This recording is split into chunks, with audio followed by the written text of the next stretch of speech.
Praise the lord. దేవుని పరిశుద్ధ నామములో అందరికీ వందనాలు. గత 6 మాసముల నుంచి ఆయన బహుబల హస్తము కింద కాపాడుతూ సమయానికి సమస్తము సమకూరుస్తూ ఈ 7వ నెల ఇచ్చినందుకు ఆయనకు వేలాది వేలాది కోట్లాది స్తోత్రములు.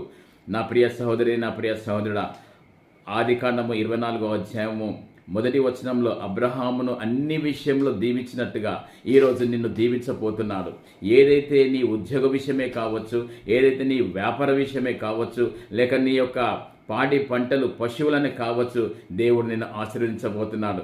గత నెలలో ఏదైతే ఆగిపోయి ఉన్నదో, ఈ గత నెలలో ఏదైతే కార్యక్రమం కాలేదో, ఏదైతే శుభకార్యము జరగలేదో, ఈ నెలలో నిన్ను దేవుడు అన్ని విషయంలో ఆశీర్వదించబోతున్నాడు. నా ప్రియ సహోదరి, నా ప్రియ సహోదరుడా, నా తల్లి, నా తండ్రి, ఏదైతే నీవు పోగొట్టుకున్నావో, ఏదైతే నీవు రాలేదనుకున్నావో, ఏదైతే నీవు ఏ విషయంలో నువ్వు బాధపడుతున్నావో, ఆ ప్రతి విషయంలో నిన్ను దేవుడు నీకు మహిమగలగా హస్తం చాపుతూ నిన్ను ఆశీర్వదించ